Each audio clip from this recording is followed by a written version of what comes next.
তো হ্যালো সিএফসিয়ান্স, চলন এবং অঙ্গ চলনার 2 নম্বর লেকচারে তোমাদের সবাইকে স্বাগতম। তো গত ক্লাসে আমরা পড়ছিলাম করোটিকার অস্থি পর্যন্ত। অস্থিগুলো ছিল frontal, parietal, occipital, sphenoid, ethmoid, temporal. তো মজার ব্যাপার হইলো যে কালকে আমার ইয়ার চেঞ্জ পরীক্ষা ছিল বায়োলজি। ওই ক্লাসটা নিয়েছিলাম ওই পরীক্ষার আগের দিন।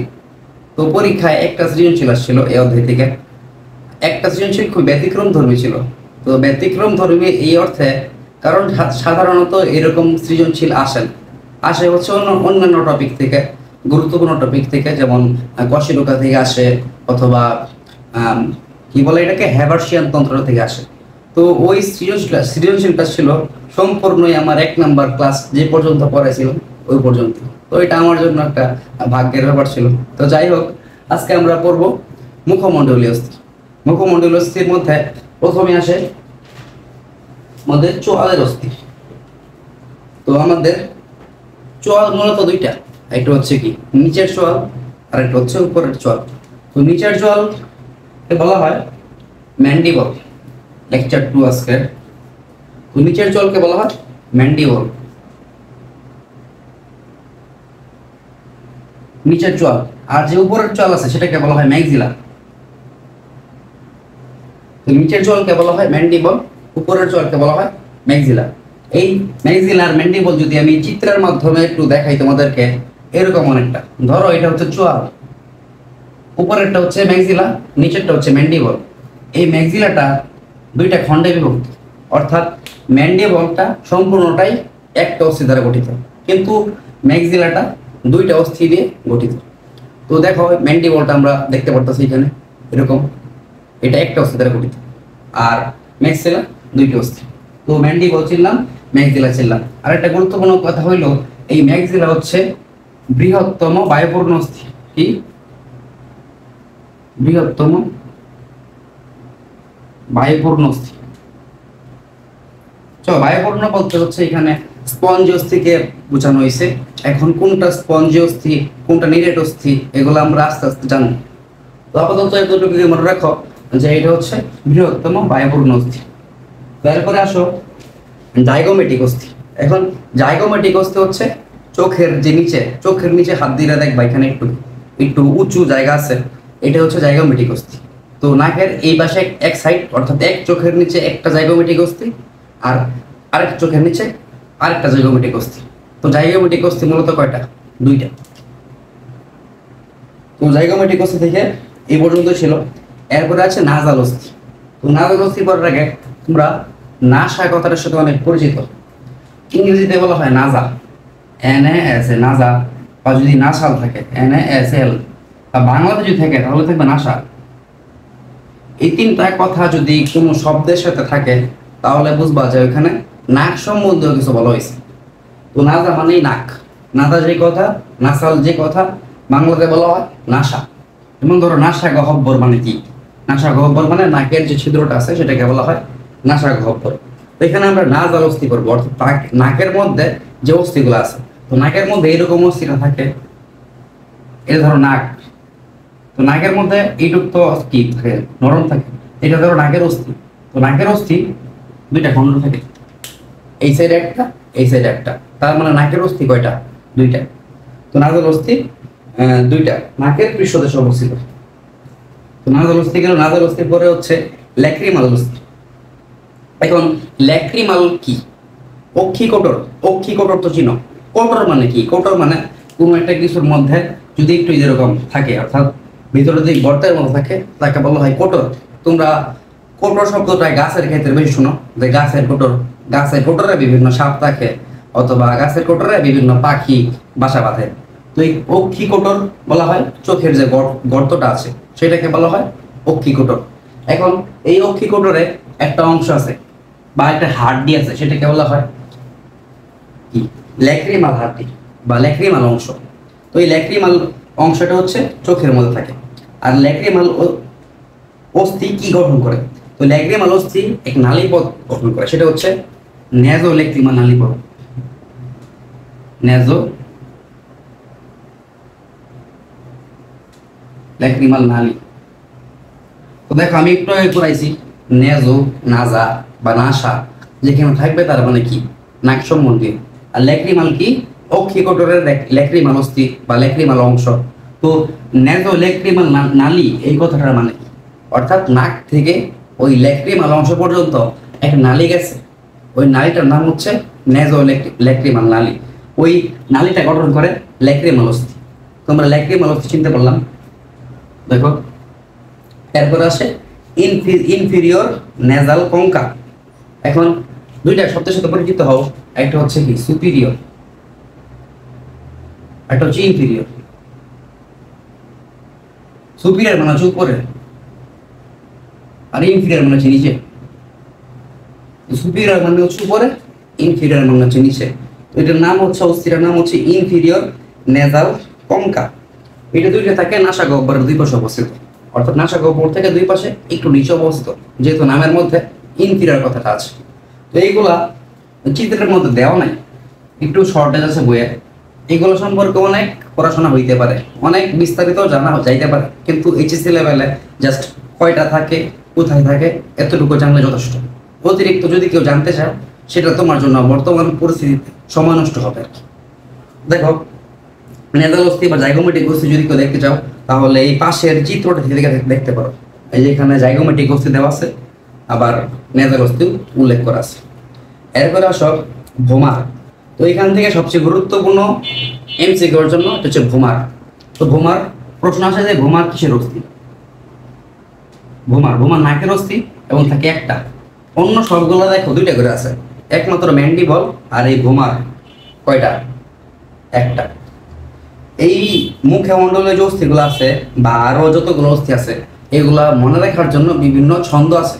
ওই ছন্দগুলো আমি এখন তোমাদেরকে দিব না, আমার কাছে অনেক ছন্দ আছে। তবে সমস্যা হয়েছে যদি আমরা সব কিছু ছন্দ দিয়ে শিখতে চাই তাহলে লাস্টে বা বইটা শেষ করার পরে কোনটার জন্য কোন ছন্দ ব্যবহার করছিলাম সেটাই আমাদের মনে থাকবে না। তো ওই ছন্দগুলো মনে রাখার জন্য আবার নতুন ছন্দ বানাইতে হবে। তো আমাদের প্রাথমিক অবস্থায় আমাদের চেষ্টা থাকবে যে ছন্দ ছাড়া কিভাবে শেখা যায়। যেগুলো ছন্দ ছাড়া মনে থাকে ওইগুলো তো মনে থাকলোই, আর যেগুলোর জন্য ছন্দ প্রয়োজন মানে ছন্দ ছাড়া যেগুলো মনে থাকে না সেগুলো আমরা ছন্দ ব্যবহার করি। তো একটা অধ্যায়ের শেষে লাস্ট ক্লাসে আমি তোমাদেরকে যত প্রকার ছন্দ আছে ওইগুলো দেবো। আমি যে ক্লাস করছিলাম ওই ক্লাস থেকে কিছু মানে ছন্দ পাইছি। আবার আমার কাছে একটা উদ্ভাসের বই আছে, ওইটার মধ্যে অধ্যায় শুরুতেই এই অধ্যায়ে কি কি ছন্দ হইতে পারে বা কি কি ছন্দ লাগে সেগুলা দেওয়া আছে। ওইগুলো আমি তোমাদেরকে লাস্ট ক্লাসে দেবো। সো এখন আমরা আর কি বেসিকটা করার চেষ্টা করবো এবং চিত্র দেখে ভিজুয়ালাইজ করার চেষ্টা করবো।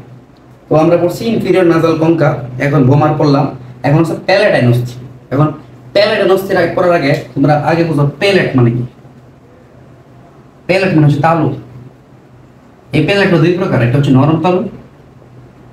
নরম তালু বা সফট প্যালেট,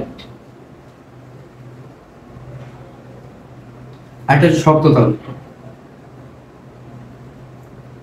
বা হার্ড প্যালেট। তো নরম তালু বা হার্ড, নরম তালু বা সফট প্যালেট এবং শক্ত তালু বা হার্ড প্যালেট। তো আমরা বুঝলাম প্যালেট মানে যেহেতু তালু হয় তার মানে প্যালেটাইন অস্থি মানে কি তালু গঠনকারী অস্থি। তো প্যালেটাইন অস্থি হচ্ছে দুইটি থাকে, অর্থাৎ একটা হচ্ছে যে নরম তালুর জন্য যে অস্থিটা, আর একটা হচ্ছে শক্ত তালুর জন্য।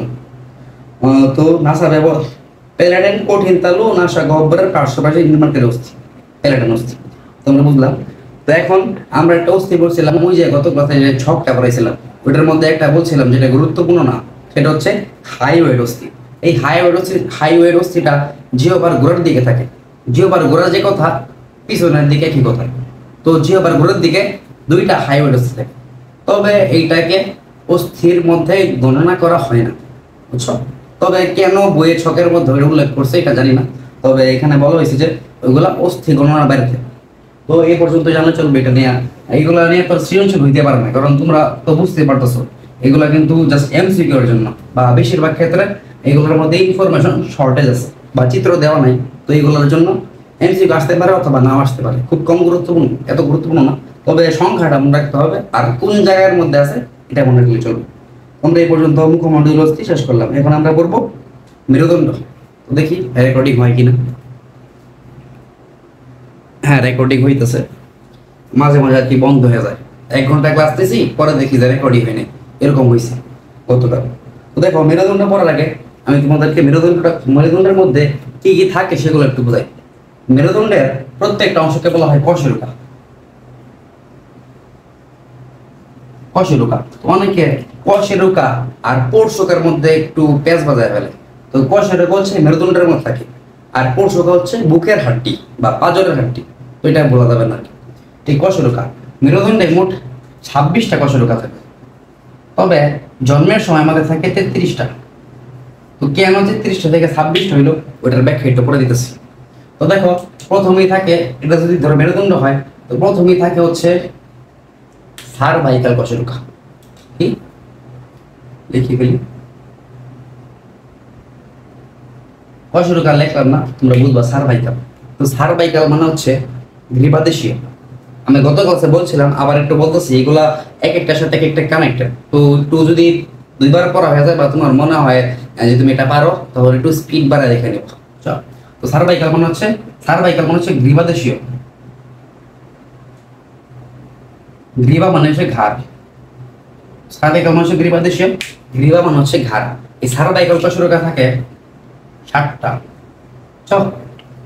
ঘাড়ের মধ্যে কশেরুকা থাকে 4টা। তো এটা গেল, এগুলো মুছে ফেলি। এরপরে আসো থোরাসিক। বাংলাতে থোরাসিক লেখা হয়, থোরাসিক থাকে হচ্ছে 12টা। থোরাসিক মানে কি কালকে পড়াইছি, আজকে লিখলাম না।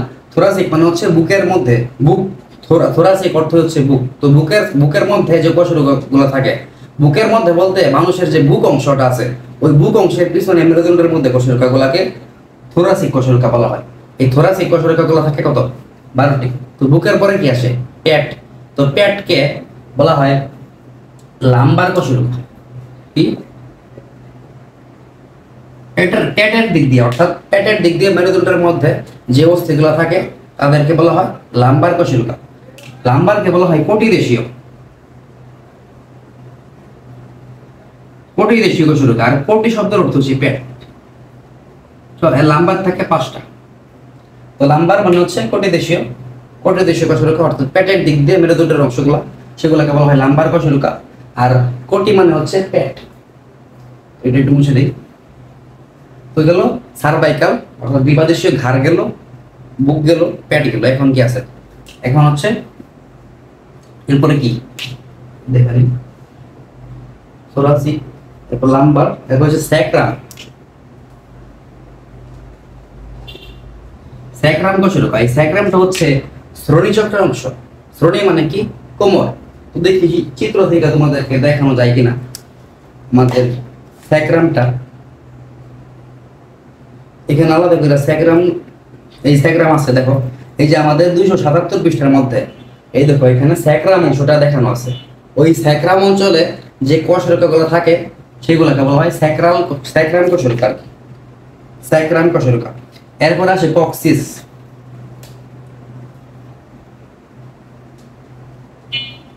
স্যাক্রামের পরবর্তীতে কক্সিস কশেরুকা থাকে। এই পর্যন্ত কক্সিস। তো কক্সিস অংশটার চিত্রটাও ওই চিত্র থেকে দেখে নিও, একটু আমি দেখাইলাম না। তো এই স্যাক্রাম থাকে 5টা ব্র্যাকেট দিয়ে লিখলাম। এই কক্সিস থাকে 4টা। এখন ব্র্যাকেট দিয়ে কেন রাখলাম? কারণ এই যে স্যাক্রাম 5টা থাকে, এটা থাকে আমাদের জন্ম অবস্থায়, মানে জন্মের পর বা শিশু অবস্থায় আর কি। কক্সিসের ক্ষেত্রেও একই কাহিনী, ওটা জন্মের সময় 4টা থাকে।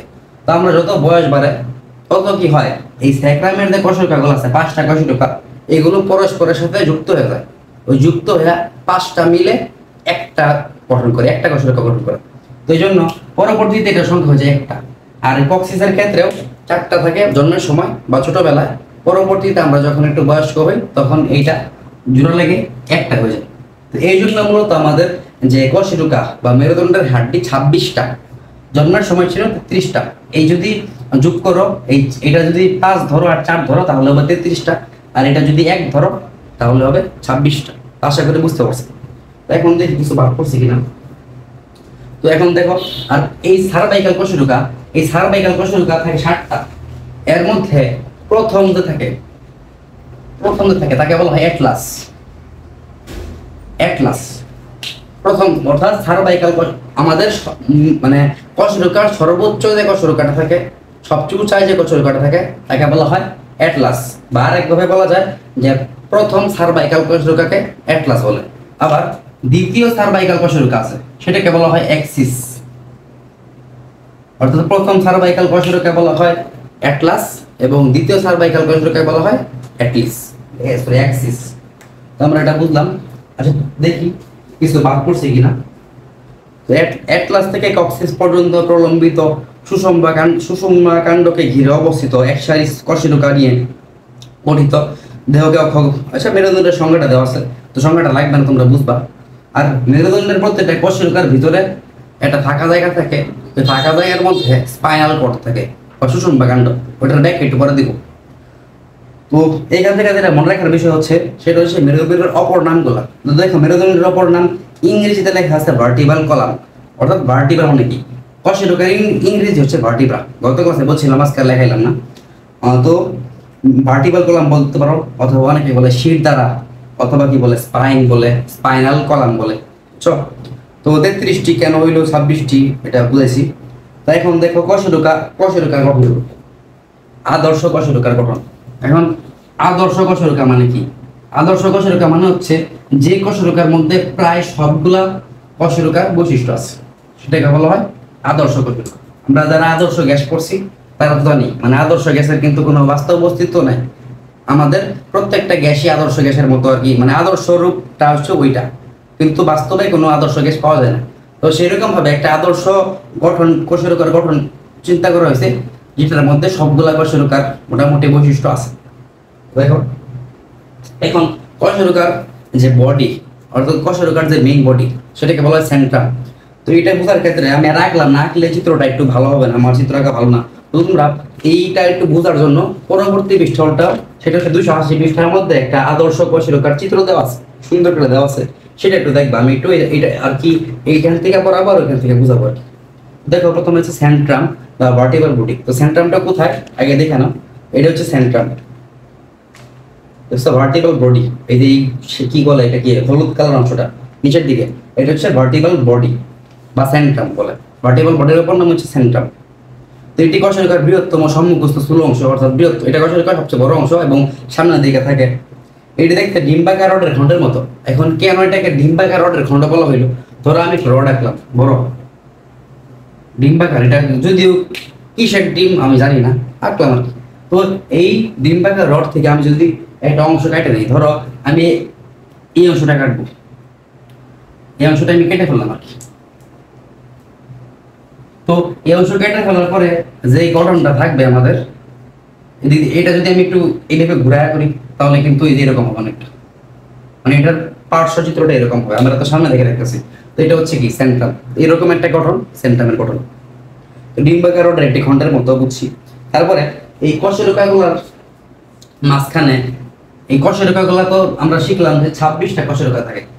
26টা কশেরুকা কিভাবে আটকানো থাকে? আটকানো থাকে অন্তঃকশেরুকীয় চাকতির মাধ্যমে। শব্দটা কি? অন্তঃকশেরুকীয় চাকতি, অন্তঃকশেরুকীয় চাকতির মাধ্যমে। তো দেখো এটা ইংরেজি করলে কি হয়, অন্ত মানে কি? অন্ত হচ্ছে ইন্টার, মানে কি ভিতরে, ইন্টার মানে অন্ত। কশেরুকা মানে ইংরেজি কি? ভার্টিব্রাল। ভার্টিব্রা মানে হচ্ছে কশেরুকা, আর ভার্টিব্রাল মানে কি? কশেরুকীয়। চাকতি অর্থ কি? সবাই জানো এটা ডিস্ক। ডিস্ক মানে হচ্ছে কি? চাকতি।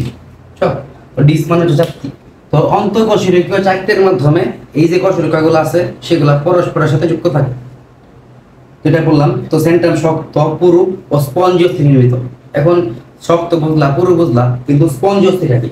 তো স্পঞ্জ অস্থি মানে হচ্ছে যে অস্থির মধ্যে অসংখ্য বায়ুপূর্ণ অঞ্চল আছে। ধরো স্পঞ্জের মতো, তো স্পঞ্জ তো বুঝো, স্পঞ্জের মধ্যে যেরকম বায়ুপূর্ণ অঞ্চল থাকে, এই অস্থিগুলোর মধ্যে বায়ুপূর্ণ অঞ্চল থাকে। তো স্পঞ্জ অস্থি, নেট অস্থি আমরা পরে করবো। আপাতত এতটুকু জানো যে স্পঞ্জ অস্থি নরম আর বায়ুপূর্ণ। তো এটা আমরা কি সেন্ট্রাম পড়লাম। তো সেন্ট্রামের পরে আর্চ পড়ো। আর্চ হচ্ছে পৃষ্ঠতলে অবস্থিত রিং এর মতো গঠন। এখন আর্চ যদি দেখতে চাও তাহলে এই যে এখানে দেখো, আর্চ বিভিন্ন প্রকার হইতে পারে। এখন আর্চ শব্দটা কিভাবে আসে সেটা একটু ব্যাখ্যা করি। আর্চ, আর্চ শব্দটা হচ্ছে আর্চের দিকে। আর্চারি সবাই চিনো, অনেকে চিনো না। ওই যে আমরা ধনুক, তীর ধনুক, তীর ধনুক নিয়ে যে খেলাটা বা যে কি বলে কৌশলটা, সেটাকে বলা হয় আর্চারি।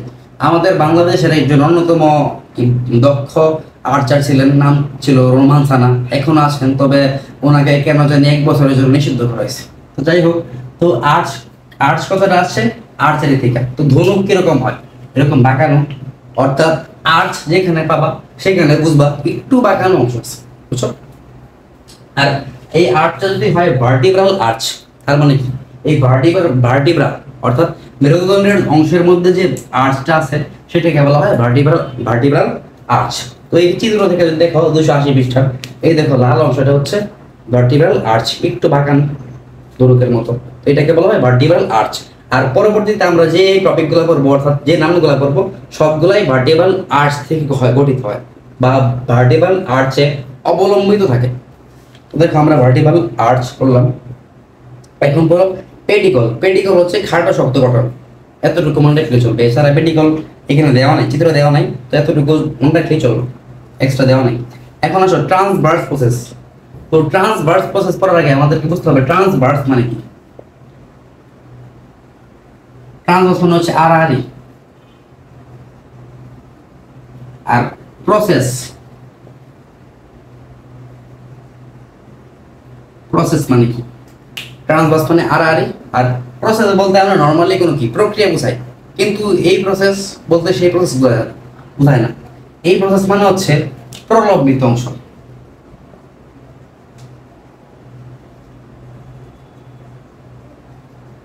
প্রলম্বিত অংশ মানে কি? লম্বা অংশ, লম্বা একটা অংশ, তার মাথার মধ্যে আরেকটু লম্বা অংশ, সেটাকে বলা হয় কি প্রলম্বিত অংশ। যেমন ধরো আমি যদি বলি হাত, হাত লম্বা অংশ এরকম করে রাখলাম, এরপরে আমি এটা বাড়ায় দিলাম, তার মানে আমার হাত কি এতটুকু ছিল আরেকটু লম্বা হয়ে গেল। এই যে আমরা আরো একটু লম্বা করলাম যে অংশটি দ্বারা, সেটাকে বলা হয় প্রলম্বিত অংশ। তো প্রসেস মানে হচ্ছে প্রলম্বিত অংশ, আর ট্রান্সভার্স মানে আড়াআড়ি। তার মানে আমরা বুঝতে পারতেছি আড়াআড়ি ভাবে যে প্রলম্বিত অংশটা থাকবে সেটাকে কি বলা হবে? Transverse process. তো কশরুকার মধ্যে আড়াআড়ি ভাবে যে প্রলম্বিত অংশটা থাকে সেটাকে বলা হয় ট্রান্সভার্স প্রসেস। এই সবগুলো প্রসেস, ট্রান্সভার্স প্রসেসটা আমাদের আর্চে অবলম্বিত, সেটা আমি দেখাইছি। তো দেখো চিত্র দেখে যদি দেখতে যাও তাহলে দেখো আড়াআড়ি বলছিলাম, এই যে 2 সাইডে নীল কালার দিয়ে মার্ক করা আড়াআড়ি যে প্রলম্বিত অংশটা আছে সেটাকে বলা হয় ট্রান্সভার্স প্রসেস। সব রেকর্ডিং হয়? হ্যাঁ হইতেছে। তো আমরা ট্রান্সভার্স প্রসেস করলাম।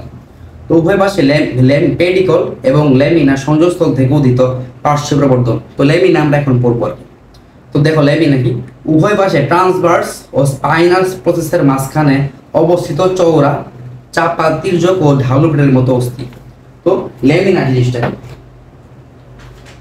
তো আমরা ধরো আমি চিত্রটা রাখলাম না, আমার নিজের মতো করে একটা সরল চিত্র রাখি। ট্রান্সভার্স প্রসেস মানে কি? আড়াআড়ি প্রলম্বিত অংশ।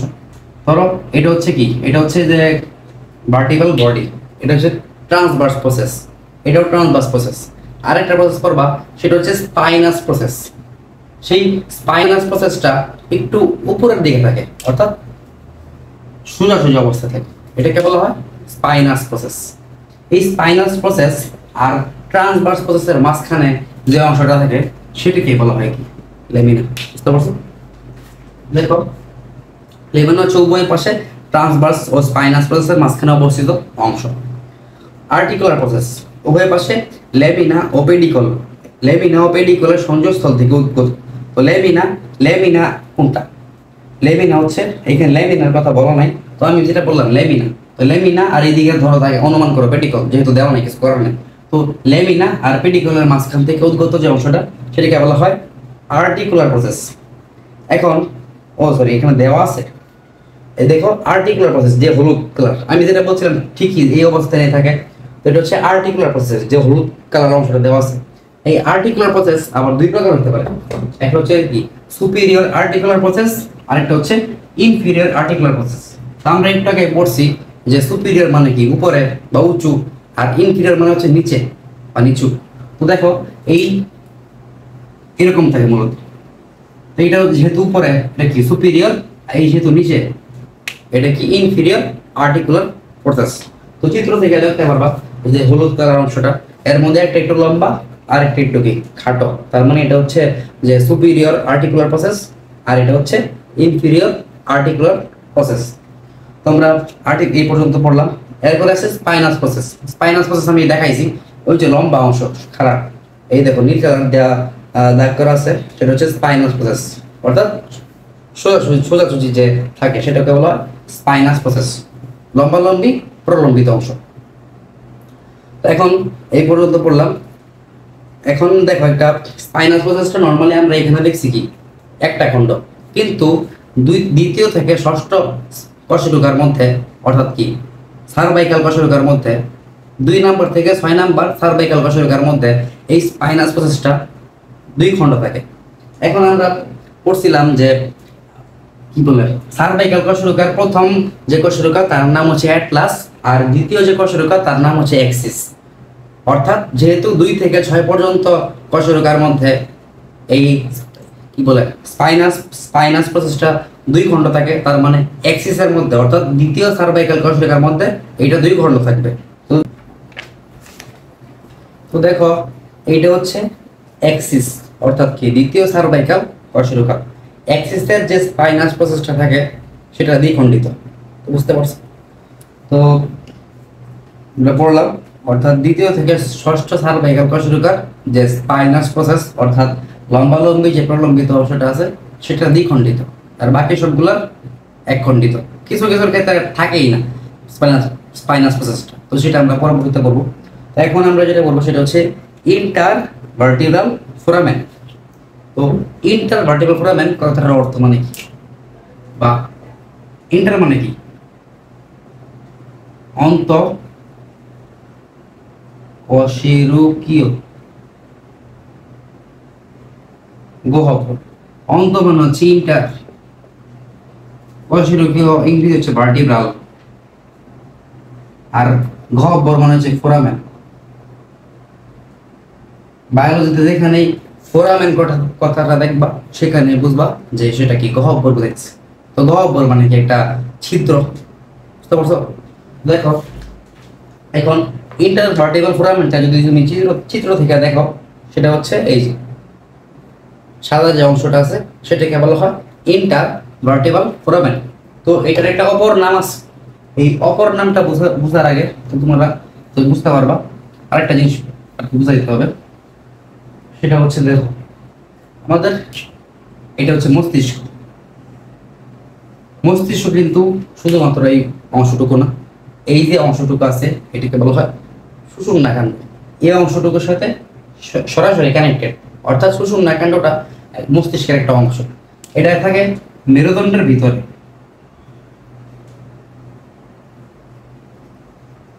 তো মেরুদণ্ডের ভিতরে থাকবে কোথায়, অর্থাৎ কশেরুকার ভিতরে। কশেরুকার ভিতরে তো সব হাড্ডি। তো আমরা মাত্র বললাম যে কশেরুকার ভিতরে ইন্টারভার্টিব্রাল ফোরামেন আছে, অর্থাৎ কশেরুকার মধ্যে একটা গর্ত আছে, ওই গর্তের মধ্যে এই সুষুম্নাকাণ্ড থাকে। এই সুষুম্নাকাণ্ডের ইংরেজি নাম সবাই জানো, সেটা হচ্ছে স্পাইনাল কর্ড। স্পাইনাল কর্ড বলে সবাই চিনে আর কি, সুষুম্নাকাণ্ড অনেকে একটু ইতস্তত বোধ করে বলতে গেলে। তো দেখো আবার মস্তিষ্কের যে আবরণী সেটা হচ্ছে মেনিনজেস।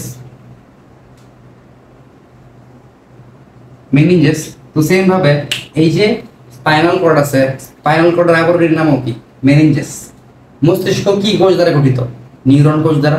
সেম ভাবে এই স্পাইনাল কর্ডটাও নিউরন কোষ দ্বারা গঠিত।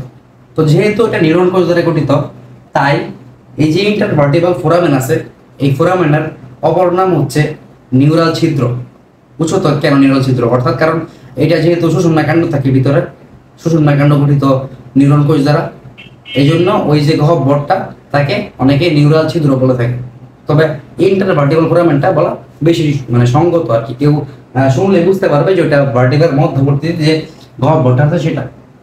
আর ইন্টারভার্টিব্রাল ফোরামেনের অপর নামে হচ্ছে নিউরাল ছিদ্র। দেখো এরপরে আমরা বললাম নিউরাল ছিদ্র, এরপরে পড়বো ভার্টিব্রাল ফোরামেন। তো ভার্টিব্রাল ফোরামেন আর ইন্টারভার্টিব্রাল ফোরামেন কথা একটাই, অর্থাৎ ইন্টারভার্টিবল ফোরামেন হচ্ছে অনেকগুলা কশেরুকা যুক্ত হয়ে যে ফোরামেনটা গুলো করে। ধরো এটা একটা কশেরুকা, আমার হাতে একটা কশেরুকা, এটা একটা কশেরুকা। এই কশেরুকা দুইটা যখন যুক্ত হবে তো একটা বড় গহ্বর হবে, লম্বা একটা গহ্বর হবে। তো এটাকে বলা হয় ইন্টারভার্টিবল ফোরামেন, অর্থাৎ কশেরুকীয় গহ্বর। আর যখন আমি বলবো একটা কশেরুকার গহ্বর, তার মানে কি, সেটা হচ্ছে ভার্টিবল ফোরামেন। এটা বললাম। এর ভিতরে ঝিল্লি বা মেনিনজেস শোষণ কেন থাকে এটা আমি পড়াইছি। এরপর আছে কশেরুকার প্রকারভেদ। তো কশেরুকার প্রকারভেদটা তোমাকে পড়াই ফেলছি একটু আগে। ওই যে কশেরুকা যেগুলো দেখাইলাম, সার্ভাইকাল, তারপরে কি থোরাসিক, লাম্বার, কক্সিস, স্যাক্রাম, এগুলা। তো পরিণত বয়সে স্যাক্রাম, কক্সিস এগুলো আমরা পড়ছি। এরপরে দেখো মেরুদণ্ডের কাজ, দেখি রেকর্ডিং হয় কিনা। একবার রেকর্ডিং বন্ধ হয়ে গেছিল, ওই পর্যন্ত নিয়েছিলাম আর কি, যে কি বলে ওই যে স্পাইনাস প্রসেস পর্যন্ত। পরে দেখি ক্যামেরা বন্ধ হয়ে গেছে ওভার হিটিং এর ফলে। যাই হোক, তো এখন দেখো মেরুদণ্ডের কাজের মধ্যে তোমরা পাবা এক নতুন শব্দ পাবা, অন্যগুলো বুঝবা। সেটা হচ্ছে পিভট। এখন পিভট জিনিসটা কি সেটা বুঝতে গেলে তোমাকে বুঝতে হবে লিভার।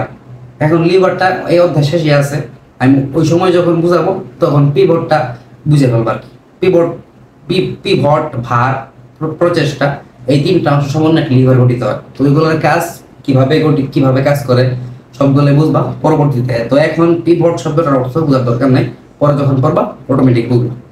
তো এইগুলো পারবা, মেরুদণ্ডের কাজ, অন্যান্য যে কাজগুলো এগুলো নিয়ে কিছু করার নেই। তো এখন দেখো আমরা পড়বো বক্ষপিঞ্জর। বক্ষপিঞ্জর, তো বক্ষপিঞ্জর কোনটা? বুকের যে খাঁচাটা আছে সেটাই কিন্তু বক্ষপিঞ্জর। আর আমরা বক্ষ মানে কি থোরাসিক পড়ছি, পিঞ্জর ইংরেজি হচ্ছে কেস। তো বক্ষপিঞ্জর মানে কি? Thoracic case. এই থোরাসিক কেসের মধ্যে কি কি থাকে? দুইটা হাড্ডি থাকে, একটা হচ্ছে মানে দুই ধরনের হাড্ডি থাকে। একটা হচ্ছে পরশুকা, পরশুকা মানে কি পাঁজরের হাড্ডি, লেখলাম না কারণ আমি আগের ক্লাসে এগুলো বুঝাইছি। আর একটা থাকে মধ্যবর্তী, মানে পরশুকা গুলোকে সংযোগ করে এই যে মধ্যের যে হাড্ডিটা, সেটাকে বলা হয় কি স্টারনাম। এখন এই স্টারনামটাকে বাংলা একটা নাম দিয়েছে, অদ্ভুত একটা নাম, সেটা হচ্ছে উরোফলক। আমি বুঝলি না যে এরকম পেঁচানো নাম কেন তারা দেয়, কারণ স্টার নাম বললে কিন্তু আমরা বুঝতে পারতেছি যে বুকের যে মাঝখানের হাড্ডিটা, যে কেউ বুঝতে পারবে, অর্থাৎ যে একবার পড়ছে। তো এটাকে কেন উরোফলক নাম দিছি সেটা আমার ধারণা নাই। তো তবে যদি কোনো জায়গায় উরোফলক শব্দটা দেখো, তার মানে বুঝবো সেটা কি স্টার নাম। তো এরকম আর একটা উদ্ভট নাম পাইছিলাম আমি যখন রক্ত অধ্যায়টা পড়তে গেছিলাম, সেটা হচ্ছে যে কি বলে ভুলে গেলাম, অনাক্রম্যতা। না আমার তো মাথা নষ্ট যায় কি অনাক্রম্যতা মানে কি? তো অনাক্রম্যতা আমাকে যদি বলতো ইমিউনিটি, কি ইমিউনিটি মানে কিন্তু অনাক্রম্যতা। তো ইমিউনিটি বলে কিন্তু আমরা সবাই বুঝি ইমিউনিটি কি, রোগ প্রতিরোধ। তো এটাকে কেন এত পেঁচায় আমি একটা ধারণা নেই। যাই হোক, পরবর্তীতে উরোফলকটা নিয়ে আমরা আলোচনা করবো, অর্থাৎ স্টার নামটা না, স্টার নাম নিয়ে আলোচনা করবো। সবাই স্টার নাম বলবা কারণ এটা উচ্চারণটা সহজ মনে থাকে। এই স্টারনামের তিনটা অংশ, একটা হচ্ছে ম্যানোব্রিয়াম, ম্যানোব্রিয়াম, একটা হচ্ছে দেহ, একটা হচ্ছে জিফয়েড প্রসেস। প্রসেস মানে কি এটা তোমরা ইতিমধ্যে পড়ছো। তো দেখো এখানে আমি আর আঁকলাম না, এখানে সুন্দর চিত্র দেওয়া আছে, এই দেখো আসি। এটার মধ্যে স্টারনামটা দেখছো, বুকের যে মধ্যের হাড্ডিটা, এটা হচ্ছে স্টারনাম। এর তিনটা অংশ, একটা হচ্ছে উপরের যে তিন কোণ একটা অংশ আছে ম্যানোব্রিয়াম, ম্যানোব্রিয়াম। আর মূল যে দেহ, এটা হচ্ছে কি দেহ। আর একটু যে প্রলম্বিত অংশ আছে, আমি একটু বলছিলাম যে কি একটু বাড়তি অংশ, এই বাড়তি অংশটা হচ্ছে জিফয়েড প্রসেস। এই জিফয়েড প্রসেসটা আমরা যখন ছোট থাকি তখন এটা থাকে স্পঞ্জস্থি, সরি কার্টিলেজ থাকে, তরুণাস্থি থাকে। আর যত আমরা বড় হই তত এটা শক্ত অস্থিতে পরিণত হইতে থাকে। তো দেখো এখানে কিছু আছে নাকি। তো দেখো ম্যানোব্রিয়াম, তো ম্যানোব্রিয়ামটা আমাদের ক্লেভিকলের সাথে যুক্ত থাকে। এখন ক্লেভিকল কি আমরা পড়েছিলাম, এই যে এই হাড্ডিটা, এটা হচ্ছে কি ক্লেভিকল। গত ক্লাসে যারা করছো তারা জানো আর কি। তো এই ক্লেভিকলের সাথে ম্যানোব্রিয়ামটা যুক্ত থাকে। আর ক্লেভিকলের সাথে যুক্ত থাকে প্লাস প্রথম পরশুকার সাথে যুক্ত থাকে। প্রথম পরশুকা মানে বুকের যে পাঁজরের হাড্ডি, সেটার প্রথমটার সাথে ম্যানোব্রিয়াম যুক্ত থাকে, আর যুক্ত থাকে ক্লেভিকলের সাথে। তো ম্যানোব্রিয়াম এই পর্যন্ত। তো দেহ, দেহ কোনটা? তো দেহ যে মূল অংশ, এই দেহের মধ্যে দ্বিতীয় থেকে সপ্তম যে কশেরুকাগুলো আছে সেগুলো থাকে। তো সরি কশেরুকা না, তো পরশুকা থাকে দ্বিতীয় থেকে সপ্তম যে পরশুকা। পরশুকা কিন্তু মোট 12 জোড়া, এটা তোমরা আগে ক্লাসে পড়ছো। অর্থাৎ এক সাইডে কি 12টা, এক সাইডে 12টা, মোট 12 জোড়া। আর যদি বলে কয়টা 24টা। তো দ্বিতীয় থেকে সপ্তম যে পরশুকা সেগুলা এই এই যে কি বলে এটাকে স্টারনামের দেহের মধ্যে থাকে। আর প্রথমটা থাকে কোথায়? মেনোব্রিয়ামের সাথে যুক্ত থাকে। আর দেখো এখন তো দেহ থেকে এতটুকু ছিল, আর জিভ প্রসেস থেকে আমি পড়াই ফেলছি। তারপরে দেখো পরশুকার যে গঠন সেটা করবো। আমাদের স্টারনাম থেকে এতটুকুই জানলেই চলবে, এর বেশি কোনো নাই। তো দেখো পরশুকার গঠনটা আমরা দেখবো। তো এই গঠনটা দেখার ক্ষেত্রেও আমাদের চিত্র লাগবে। তো ভালো কথা হয়েছে যে চিত্রটা খুব ভালো দেওয়া আছে বইয়ের মধ্যে, তো আমার চিত্র আঁকা লাগবে না। তো সাইডে দেখো যে চিত্রটা দেওয়া আছে, এই চিত্রটা থেকে আমরা বোঝার চেষ্টা করবো। তো দেখো প্রথমে আছে ক্যাপিচুলাম। তো ক্যাপিচুলাম মানে বুঝবা কি? মস্তক অংশ। এখন মস্তক কি সেটা আমি গত ক্লাসে বুঝাইছি। মস্তক মানে হচ্ছে মাথা। নরমালি তো মস্তক বলতে কি ব্রেইন বোঝায়, কিন্তু হাড্ডির ক্ষেত্রে মস্তক বলতে হাড্ডির যে মাথার অংশটা আছে সেটা বোঝায়।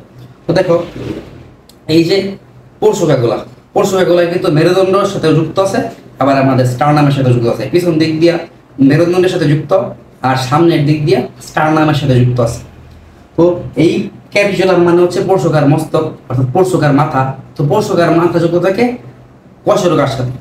কশেরুকার কিসের সাথে? কশেরুকার যে সেন্ট্রামটা আছে, সেন্ট্রাম মানে কি?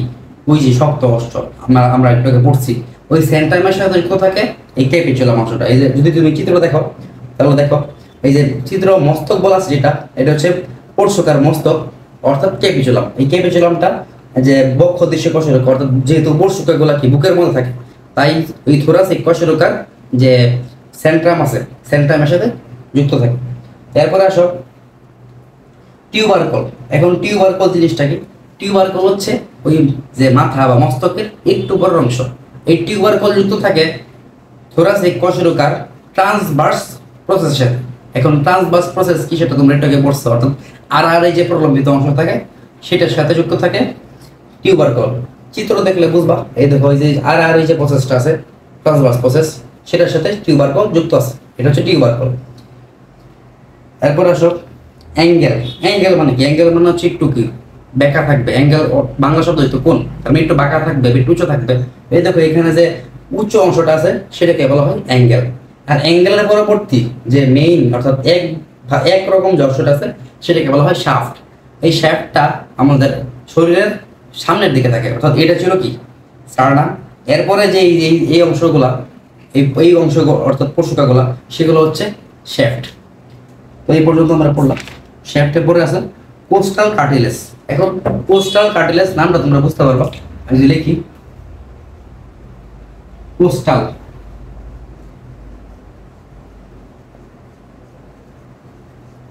মানে কি? কোস্ট আমরা গত ক্লাসে পড়ছিলাম কি গ্রিক শব্দ কোস্ট মানে কি? পরশুকা বা বুকের হাড্ডি। তার মানে কোস্টাল মানে কি? বুকের হাড্ডি। আর কার্টিলেজ মানে কি?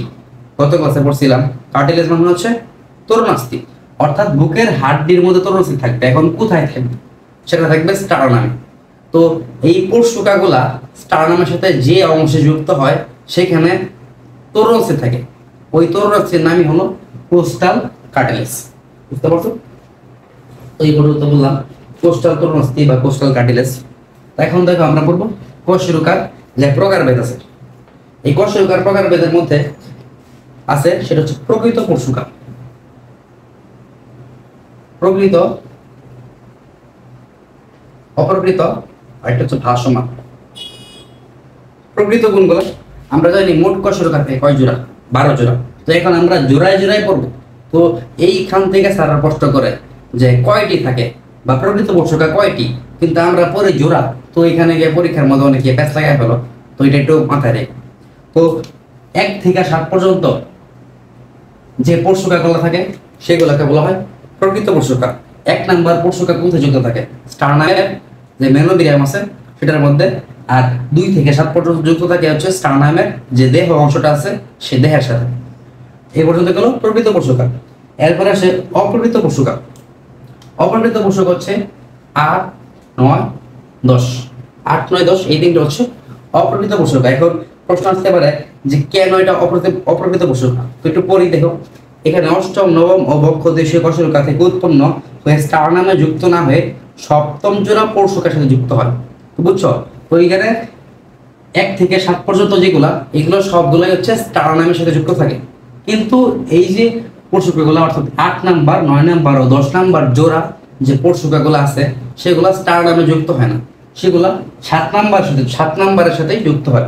তোমরা যদি চিত্রটা দেখো, এর আগের পৃষ্ঠা আসো, 281 পৃষ্ঠা, এই দেখো এই পর্যন্ত যে 7 নাম্বার পরশুকা পর্যন্ত সেগুলো স্টারনামের সাথে যুক্ত হয়েছে, অর্থাৎ স্টারনামের দেহের সাথে যুক্ত হয়েছে।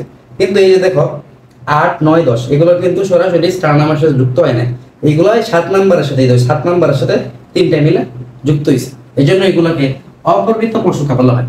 আর ভাসমান পরশুকা বলা হয় 11 নাম্বার আর 12 নাম্বার জোড়াকে।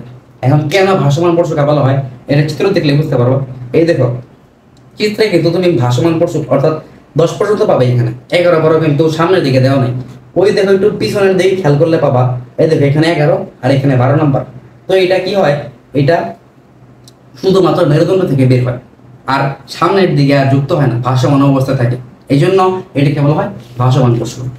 আশা করি ভাসমান পরশুক এটা বুঝতে পারছো। তো ভাসমান পরশুকা বললাম। তো এখন আসলে বক্ষ দেশীয় কোষীয়কা, বক্ষ দেশীয় কোষীয়কা তো পড়ছো, এর মধ্যে এদের প্রত্যেকটিতে সেন্ট্রাম, বুঝছো, vertebral arch, spinous process, transverse process, vertebral foramen, এই সবগুলোর কথার সাথে তোমরা মাত্র পরিচিত হইলাম। এখন এখানে বলা আছে 3 প্রকার ফ্যাসেট থাকে। এখন ফ্যাসেটটা কি? ফ্যাসেট মানে হচ্ছে যুক্ত হওয়ার স্থান, দেখে নাও, সেটা হচ্ছে ফ্যাসেট।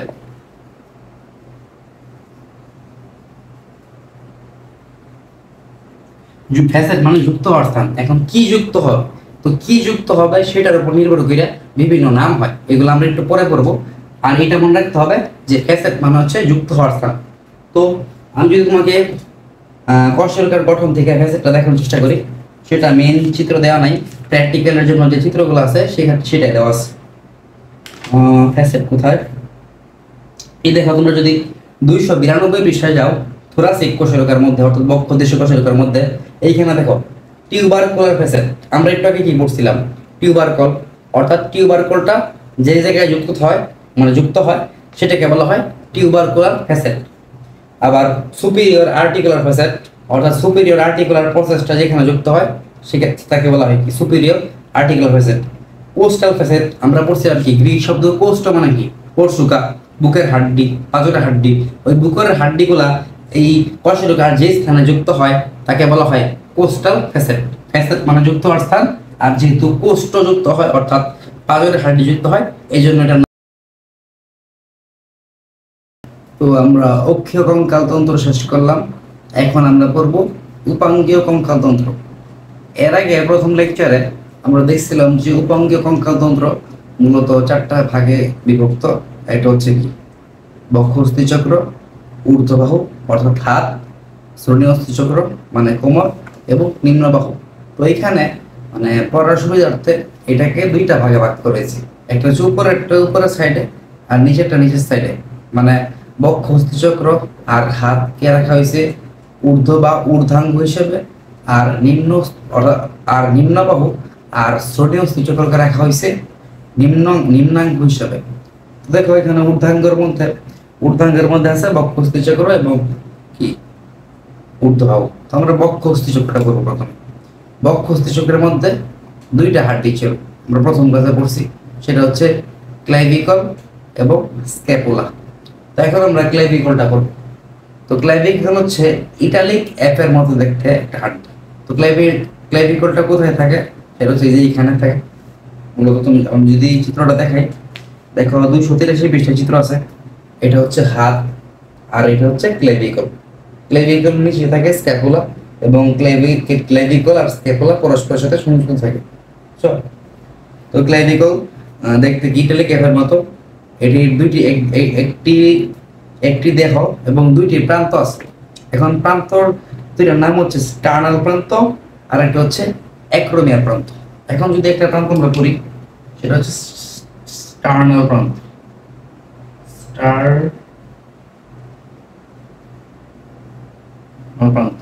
তো স্টার্নাল কথাটা শুনে কি কিছু মনে করতে পারতেছ? আমরা কিন্তু পড়ছি সেটা কি স্টার্নাম, অর্থাৎ বুকের যে মাঝখানের যে হাড্ডিটা সেটা কি স্টার্নাম। এখন এটার নাম স্টার্নাল প্রান্ত কেন হইলো? কারণ এই প্রান্ত স্টার্নামের সাথে যুক্ত থাকে। আমরা যখন স্টার্নাম পড়ছিলাম তখন পড়ছিলাম যে স্টারনামের মেনোব্রিয়ামের সাথে। মেনোব্রিয়াম কোনটা? সবচেয়ে উপরের অংশ যেটা ছিল, এই যে দেখো চিত্রটি আবার যদি দেখাই, এই যে মেনোব্রিয়াম, উপরের যে অংশটা ছিল ত্রিকোণাকার, সেটা ছিল মেনোব্রিয়াম। এই স্টারনামের মেনোব্রিয়ামের সাথে ক্লেভিকল যুক্ত থাকে। তো এখন আমরা পড়লাম যে ক্লেভিকলের স্টার্নাল প্রান্তটা ওই স্টারনামের মেনোব্রিয়ামের সাথে যুক্ত থাকে। অর্থাৎ মোট কথা ক্লেভিকলটা স্টারনামের সাথে যুক্ত থাকে। তো আমরা মেনোব্রিয়াম প্রান্ত পড়লাম। এরপর আরেকটা প্রান্ত আছে, সেটা হচ্ছে অ্যাক্রোমিয়াল প্রান্ত। অ্যাক্রোমিয়াল প্রান্ত কি?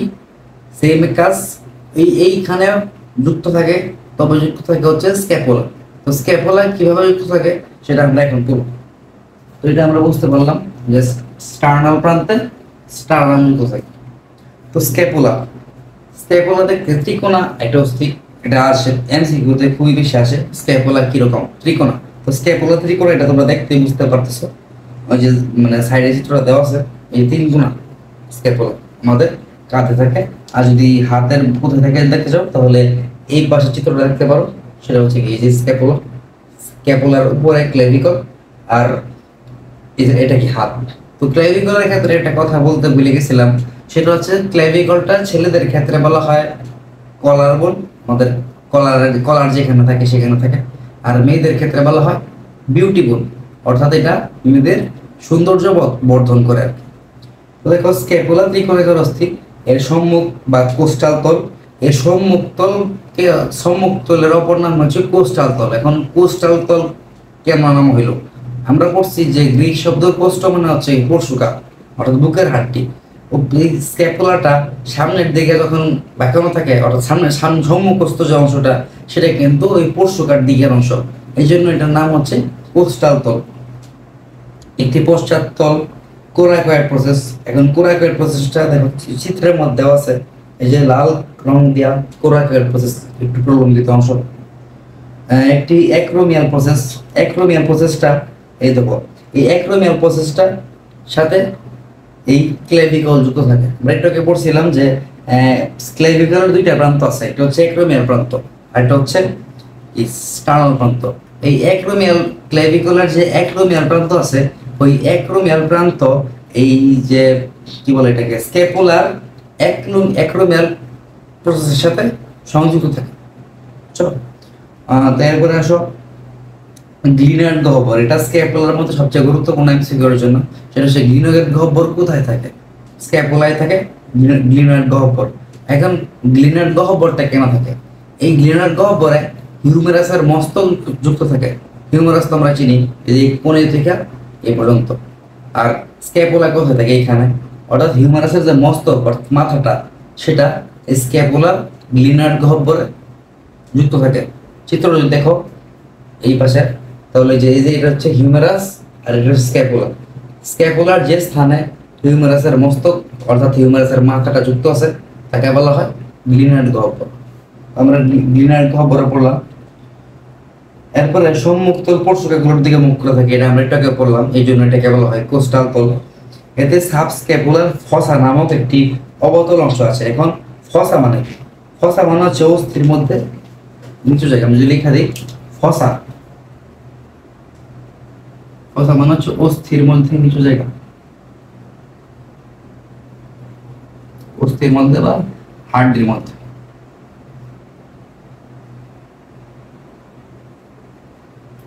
ফসা মানে হচ্ছে অস্থির মধ্যে নিচু জায়গা। এখন সাবস্ক্যাপুলার ফসা নামক একটি অবতল অংশ আছে, এতটুকু মনে রাখলে চলবে। গ্লিনার্ড গহ্বর হিউমেরাসের মস্তকে আটকানো থাকে, এটা আমরা একটু আগে করছি।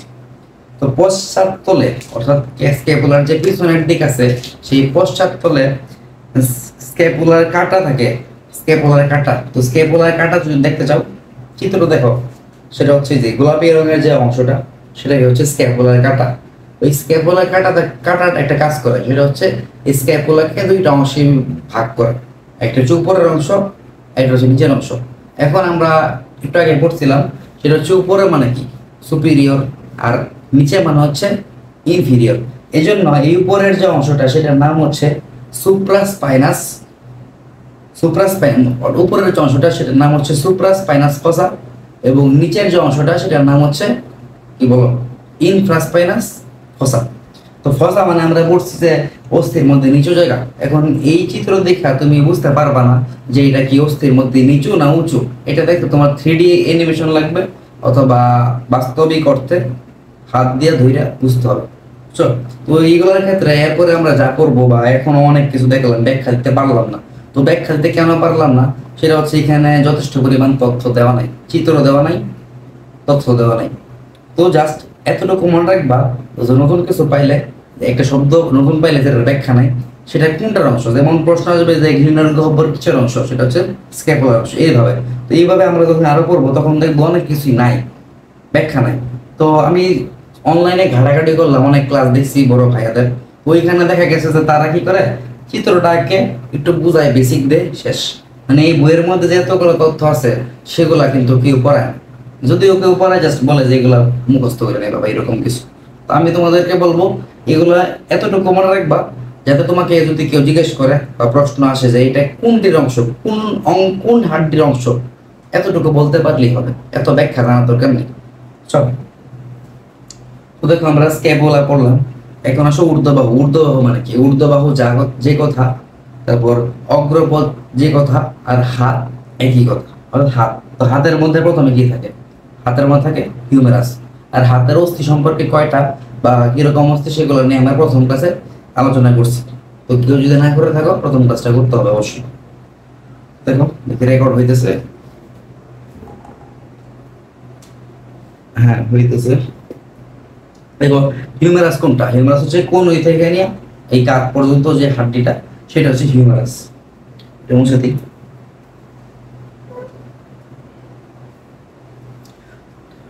এর ঊর্ধ্ব প্রান্তে রয়েছে হিউমেরাসের চিত্রটা কি দেখো।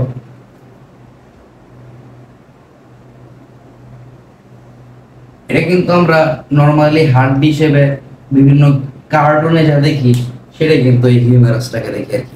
হিউমেরাস, এর হিউমেরাসের যে উপরের প্রান্ত মানে কি? নর্মালি আমাদেরকে বলা হয় হিউমেরাসের মস্তক। আর হাড্ডির ক্ষেত্রে মস্তক মানে হচ্ছে মাথা। এটা হচ্ছে কি? মস্তক। এটা হচ্ছে হিউমেরাসের মস্তক। চল, আর হিউমেরাসের যে নিচের অংশটা আছে এটাকে বলা হয় এপিকন্ডাইল।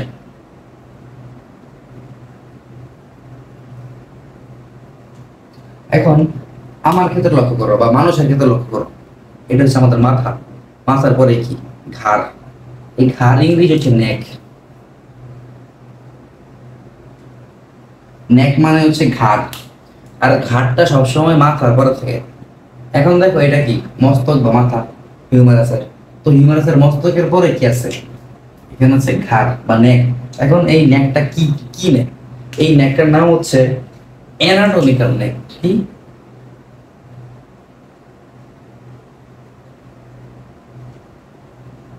অ্যানাটমিক্যাল নেক, আর বাংলায় বলে অ্যানাটমিক্যাল গ্রীবা। এখন গ্রীবা যে কথা আর ঘাড় একই কথা। আজকে একটু কঠিন করছে আর কি। নেক, ঘাড়, গ্রীবা এক কথায়। অর্থাৎ হিউম্যানাসের একটা মস্তক থাকে, আর মস্তকের নিচেই নর্মালি অ্যানাটমিক্যাল গ্রীবা থাকে, অর্থাৎ অ্যানাটমিক্যাল নেক থাকে। এখন এটা ছিল আবার কি সাধারণ যে নেক, এর বাইরেও এক্সট্রা একটা নেক থাকে একটু এদিকে, এটাকে বলা হয় সার্জিক্যাল নেক।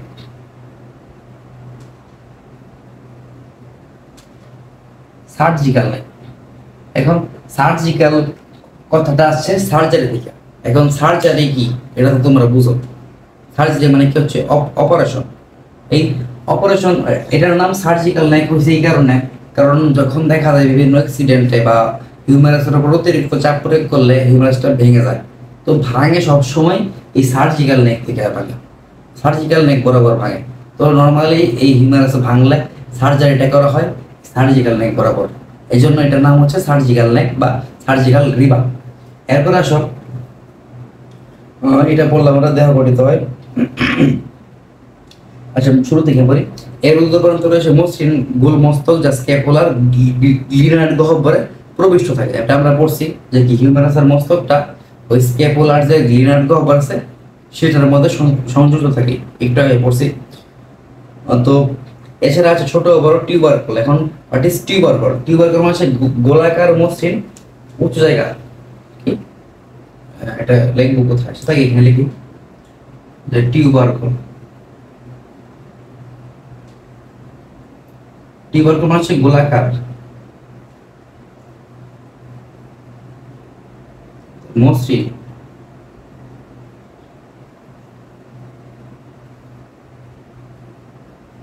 গোলাকার মসৃণ উঁচু জায়গা। এটা যে কোনো হাড্ডির ক্ষেত্রে যদি বলা হয় যে টিউবারকল, তার মানে বুঝবো যে গোলাকার মসৃণ উঁচু জায়গা আছে। এখন এইখানে কোনটা টিউবারকল এটা অ্যাকচুয়ালি দেওয়া নাই, তো এই জন্য আমাদের এতটুকু জানা দরকার নেই। জাস্ট জানবা যে হিউমাসের মধ্যে একটা টিউবারকল আছে, আর টিউবারকল মানে হচ্ছে গোলাকার মসৃণ উঁচু জায়গা। তো দেখো, এছাড়া যে টিউবারকল এবং এর মাঝে আছে অ্যানাটমিক্যাল রিবা, আমরা পড়ছি অ্যানাটমিক্যাল রিবা। টিউবারকুলার নিচে যে সরু হিউমাসের মূল গঠিত হয় তাকে বলা হয় সার্জিক্যাল টিউব।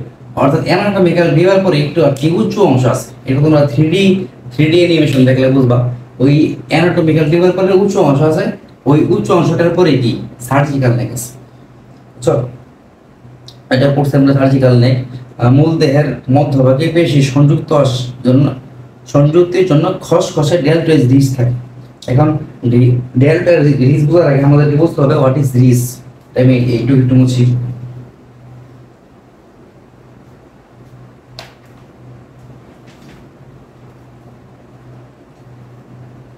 রিচ হচ্ছে লাইনের মতো হালকা উঁচু জায়গা, লিখবে নাকি?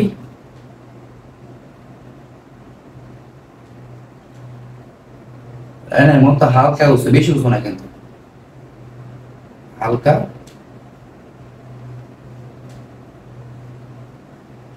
রিজ মানে হচ্ছে লাইনের মতো হালকা উঁচু জায়গা। আমরা আগে বলছিলাম যে টিউবারকল কি গোলাকার উঁচু জায়গা, আর এটা হচ্ছে লাইনের মতো কি হালকা উঁচু জায়গা। তো ধরো এইরকম এক লাইন বরাবর একটু উঁচু জায়গা থাকে, তো এটা আর কি হাত দিয়ে ধরে বুঝতে হবে অথবা আসল হাড্ডি দেখতে হবে। এছাড়া তুমি এরকম 2D চিত্রে, 2 ডাইমেনশনাল চিত্রে বুঝবা এটাকে কি বলা হয়, ডেল্টয়েড রিজ।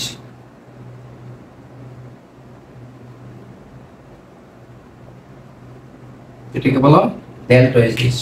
এরপরে দেখি আর কোনো অংশ আছে কি।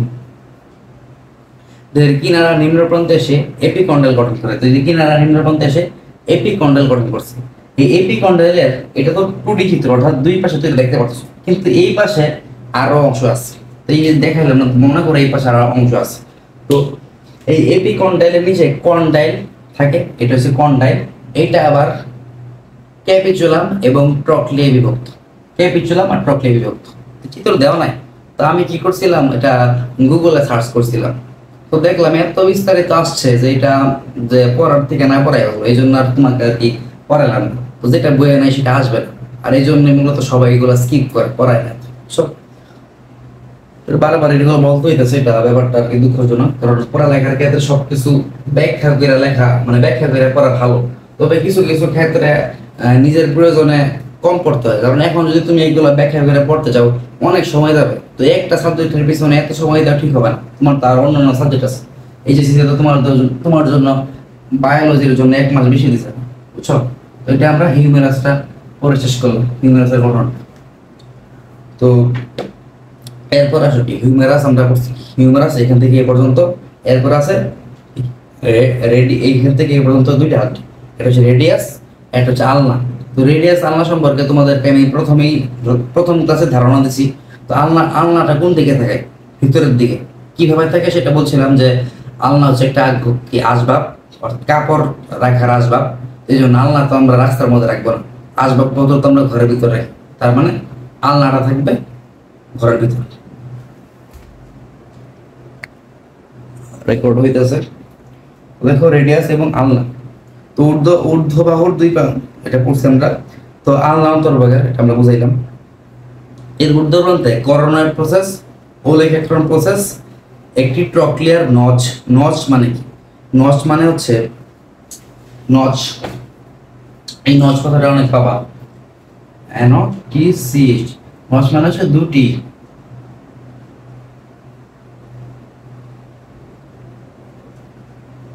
উঁচু জায়গার মাঝে নিচু জায়গা।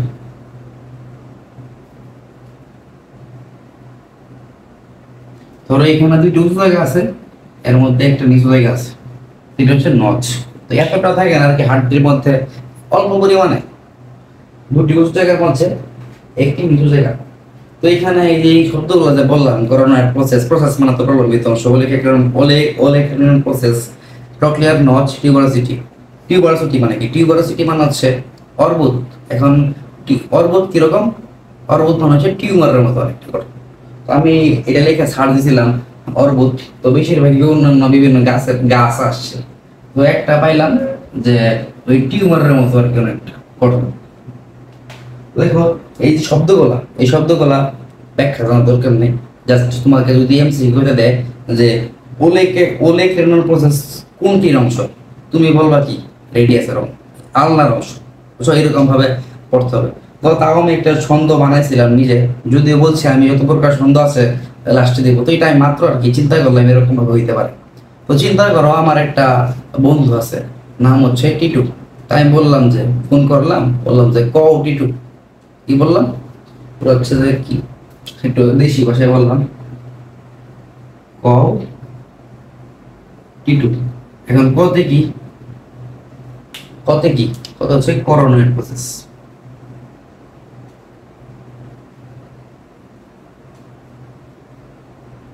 ও তো হচ্ছে ওলেকেট্রন প্রসেস।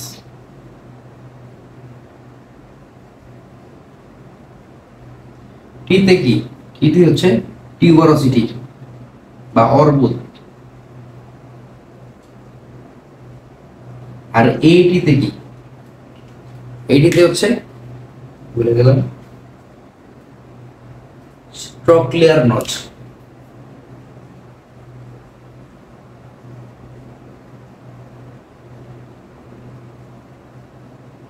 নচ মানে দুইটা উঁচা জায়গার মধ্যে নিজের অংশ। তো বুঝতে পারছো তো এইগুলা কোথায় থাকে? এগুলো থাকে, সবগুলো থাকে আলনার মধ্যে। জাস্ট এতটুকু মনে রাখলে চলবে যে এই অংশগুলো কোথায় থাকে, আলনার মধ্যে আর কি, আলনার অংশ। এরপরে আরো আছে নিম্নপ্রত মাথা ও স্টাইলয়েড প্রসেসে বিভক্ত।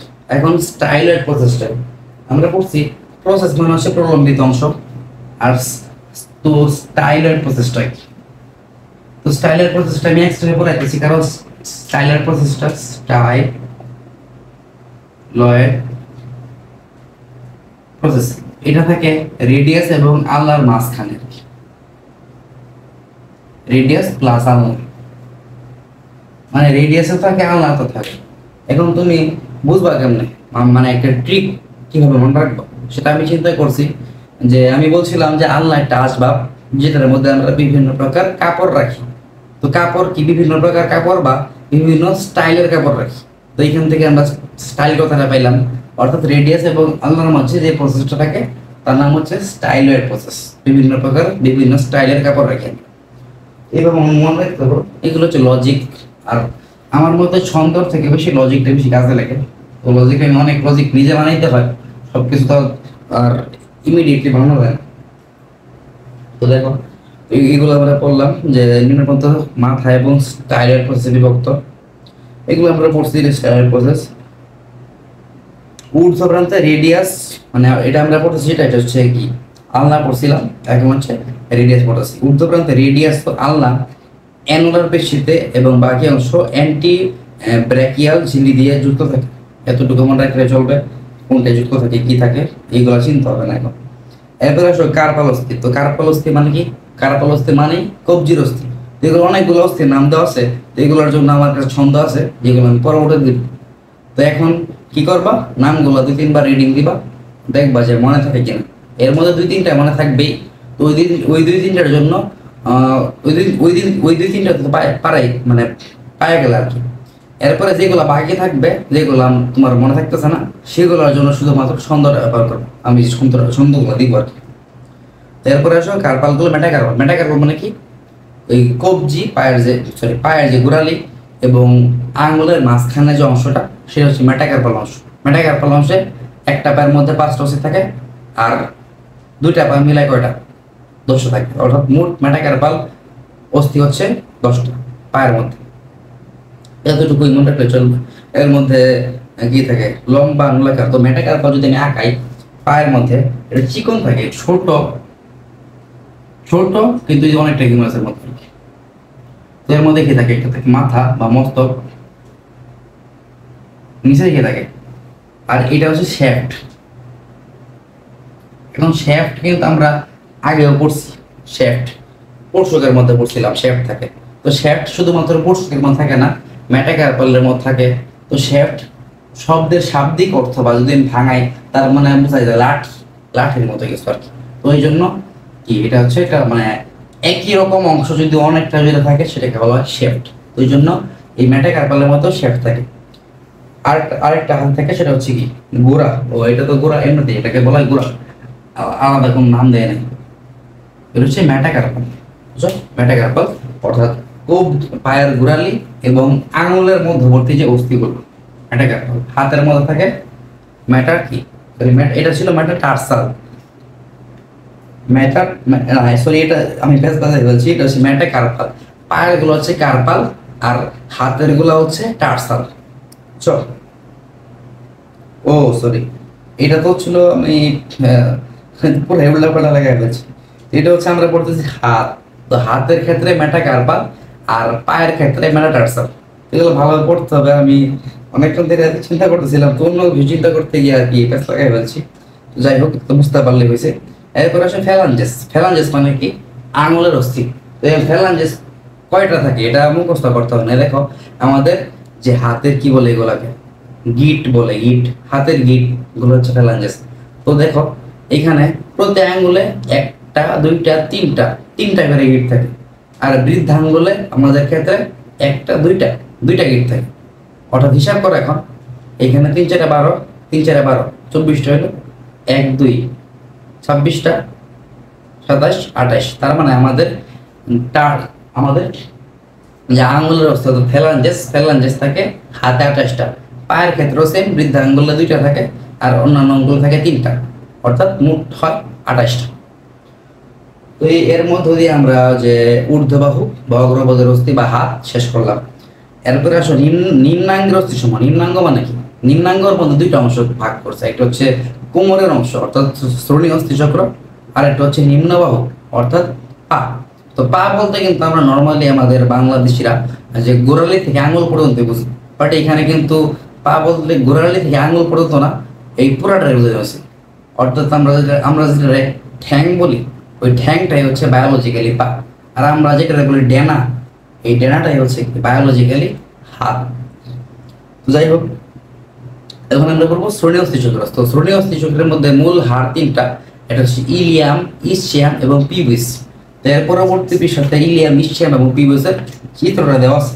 এই দেখো, এটা হচ্ছে ইলিয়াম, পরে হচ্ছে ইসচিয়াম, আর এটা হচ্ছে পিউবিস। এই যে এক সাইডে, তার মানে এক সাইডে ইলিয়াম, ইসচিয়াম, পিউবিস, আর এক সাইডেও থাকে ইলিয়াম, ইসচিয়াম, পিউবিস। 2টা সাইডে থাকে 3টা অস্থি। এখন এই ইলিয়াম, ইসচিয়াম, পিউবিসটা আমরা যখন ছোট থাকি তখন আলাদা আলাদা অবস্থায় থাকে, এই জন্য নাম হচ্ছে আলাদা আলাদা। কিন্তু আমরা যখন বড় হই তখন দেখো একসাথে জোড়া লাগে গেছে, বুঝছো? অর্থাৎ ছোটবেলায় আমাদের ইলিয়াম, ইসচিয়াম, পিউবিসটা আলাদা থাকে এবং পরবর্তীতে জোড়া লেগে যায়। এটা হচ্ছে নিতম্বস্থি। এবং এই যে 2টি নিতম্বস্থি, এই যে একটা নিতম্বস্থি, একটা নিতম্বস্থি, নিতম্ব মানে তো বুঝই তো, আর বলা লাগবে না। একটা নিতম্বস্থি, 2টা নিতম্বস্থি, এই 2টা নিতম্বস্থি মিলে গঠিত হয় কি আমাদের শ্রোণী অস্থি চক্র। এরপরে দেখো অনেক ব্যাখ্যা দেওয়া আছে, এই অংশটুকু আমি মানে না পড়াইলেও চলবে, কারণ এত পরিমাণ নতুন অর্থ মানে নতুন শব্দ এগুলোর কোনো চিত্রের মধ্যে উল্লেখ করছেন। তো আমি পড়ানো যে কথা, না পড়ানো এক কথাই, কারণ এগুলোর ব্যাখ্যা নাই বইয়ের মধ্যে। আর আমি গুগলে দেখছিলাম, মানে গুগলে তো একবারে অতিরিক্ত ব্যাখ্যা দাও, তো এইগুলো শেখার দরকার নাই। তো এখান থেকে কিছু কিছু তথ্য মনে রাখতে হবে, সেগুলো হচ্ছে আমি বলে দিই। পিউবিস দেখো ও 2টি শাখায় বিভক্ত, এটা মনে রাখবা। আর মনে রাখবা যে এই একটা ছিদ্র থাকে, একটা হচ্ছে এই যে এখানে যে ছিদ্রটা আছে সেটা হচ্ছে অবটুরেটর ফোরামেন। এখন এখানে এমসিকিউতে অনেক সময় প্যাচ লাগায় যে নিচের কোনটি শ্রোণী চক্রের অংশ, তোমাকে অপশন দেবে অবটুরেটর ফোরামেন, আবার আরেকটা অপশন দেবে ফোরামেন ম্যাগনাম। ফোরামেন ম্যাগনাম কিন্তু আমরা আগে করে আসছি, এই 2টার মধ্যে আমরা একটু প্যাচ বাজায় ফেলি, এই জন্য একটু বিশেষভাবে মনে রাখবো এটা যে অবটুরেটর ফোরামেন শ্রোণী অস্থি চক্র থাকে। আরেকটা গুরুত্বপূর্ণ অংশ সেটা হচ্ছে অ্যাসিটাবুলাম। এখন অ্যাসিটাবুলাম কি? অ্যাসিটাবুলাম হচ্ছে একটা গহ্বর। অ্যাসিটাবুলাম গহ্বর। তো গহ্বর কেন থাকে? আমরা যখন স্ক্যাপুলা পড়ছিলাম তখন দেখছিলাম স্ক্যাপুলার একটা গহ্বর, গ্লিনার গহ্বরের মধ্যে হিউমেরাসের মস্তক যুক্ত থাকে। তো সেম ভাবে এখানে শ্রোণী অস্থিচক্রের মধ্যে এই অ্যাসিটাবুলাম গহ্বরটা থাকে। আর এই গহ্বরটা থাকে ইলিয়াম, ইসচিয়াম এবং পিউবিসের সংযোগস্থলে। আর এই গহ্বরের সাথে আমাদের যে হিউমেরাসের ফিমারের মস্তক, এখন ফিমারটা কি? ফিমারটা হিউমেরাসের মতন একটা এরকম গঠন, এটা ফিমার। এই ফিমারের যে মস্তকটা আছে, এই মস্তকটা এই অ্যাসিটাবুলাম গহ্বরের সাথে যুক্ত থাকে, অর্থাৎ শ্রোণী অস্থিচক্রের সাথে যুক্ত থাকে। ফিমার কিন্তু আমাদের দেহের সবচেয়ে বড় অস্থি। এর মাধ্যমে আমরা শ্রোণী অস্থিচক্রের কিছু শেষ করলাম। আর কি যেগুলো ছিল কিছু পড়াই নাই মধ্যে, দুইটা নিজের একটা রিডিং করে নিবা। ওইগুলো এত পরিমাণ এসআই লেখছে, এগুলো বুঝার মতন আর কি। আর এগুলো আসেও না জীবন, এমসিকিউ আসতে বড় জোর। তারপরে শ্রোণী অস্থিচক্রের কাজ বুঝতে পারবা। বাট এখানে একটা কথা আছে, বস্তি কোঠর। বস্তি কোঠর, এখন বস্তি কোঠর জিনিসটা কি এটা আমি নিজেও জানি না, জানতেও চাই না। যদি কেউ জানো তা আমার একটু জানেন। এরপরে পুরুষ ও মহিলাদের শ্রোণী চক্রের পার্থক্য, এটা পড়লে বুঝবা কাঠটা বড় কাঠটা ছোট। এর মধ্যে একটা পার্থক্য আছে ইলিয়াম এবং ইলিয়ামের। তো ইলিয়াম কিন্তু আমরা পড়ছিলাম পরিপাক তন্ত্রের মধ্যে ক্ষুদ্রান্তের একটা অংশ, কি ডিউডেনাম, জেজোনাম এবং ইলিয়াম। আবার এখানে আমরা বললাম যে ইলিয়াম, ইসচিয়াম, পিউবিস শ্রোণী অস্থিচক্রের অংশ। এখন এই দুইটার মধ্যে পার্থক্য আছে বানানে, আবার বিভিন্ন পার্থক্য আছে, এটা তোমরা দেখতে পারবা। একটা ডানার মতো, একটা হচ্ছে নালী বিশেষ। এগুলো বুঝবা, বুঝানোর মতো কিছু নাই। জাস্ট একটার মধ্যে আই দিয়ে বানান করছে, আরেকটার মধ্যে ই দিয়ে বানান করছে। তো আমাদের যে কি বলে শ্রোণী অস্থিচক্র এটা শেষ হইল। এখন আসে আমরা পড়বো পা। পাকে বলা হয় নিম্নবাহু বা পশ্চাৎপদের অস্থি। তো পা মানে আমি বলছি, কিন্তু পা মানে শুধুমাত্র ওই পা না, আমরা যেটা বুঝি পা মানে হচ্ছে ঠ্যাং পুরাটা। চল রেকর্ড হইতেছে, হ্যাঁ হইতেছে। তো দেখো এখন আমরা বলবো পা। তো পা আমার পায়ের প্রথম অংশকে ঠ্যাং, ঠ্যাংয়ের মধ্যে কি থাকে? সবচেয়ে বড় অস্থি ফিমার। তো ফিমারটা আমরা একটু করবো। ফিমার, এটা হচ্ছে ফিমার, বড় করে রাখলাম। ফিমারের এদিক দিয়েও আরো অংশ থাকে না যুক্ত হওয়ার জন্য। চল, তো ফিমারের মস্তক কোনটা? অবশ্যই ফিমারের মস্তক হবে। মস্তক, মস্তক, ফিমারের মস্তক পাইলাম। দেখি বইয়ের সিরিয়ালি করি তো ভালো থাকবে আর কি। তো নিম্ন বহর প্রথম অস্থিকে ফিমার বলে, এটি মানবদের সবচেয়ে দীর্ঘ অস্থি, আমি বলছি। তারপরে এর ঊর্ধ্ব প্রান্তে একটি গোল মস্তক, মস্তক দেখাইলাম। গ্রীবা এবং গ্রীবা তো বুঝে ঘাড়, নেক। মস্তকের পরের অংশ হচ্ছে গ্রীবা এবং একটি ছোট বড় ট্রোকান্টর অবস্থিত। এখন এই যে অংশটা আছে এটাকে বলে ট্রোকান্টর। তো এই অ্যাকচুয়াল চিত্রটা বইয়ে দেওয়া নাই, অন্য চিত্র দেওয়া, সিম্পলিফাইড চিত্র দেওয়া। তো মনে রাখবা যে ট্রোকান্টর থাকে, ট্রোকান্টর কোথায় থাকে এটা তোমার মনে রাখার দরকার নেই। এই ট্রোকান্টর কথাটা তোমরা যখন ঘাসফড়িং পড়তে যাবা তখন আরো বেশি ক্লিয়ার হবা ঘাসফড়িং এর ট্রোকান্টরটা কোথায় অবস্থিত। তো ওইখানে ঘাসফড়িং এর পায়ের কিছু অংশ হচ্ছে যে কক্সা, ট্রোকান্টর, ফিমার, টিবিয়া, টার্সাস। তো এরকম মানুষের মতো অনেক মিল আছে। এই সিকোয়েন্সটা মনে রাখতে পারো, এটা পরীক্ষা আসে যে কি কক্সা, ট্রোকান্টর, ফিমার, টিবিয়া, টার্সাস।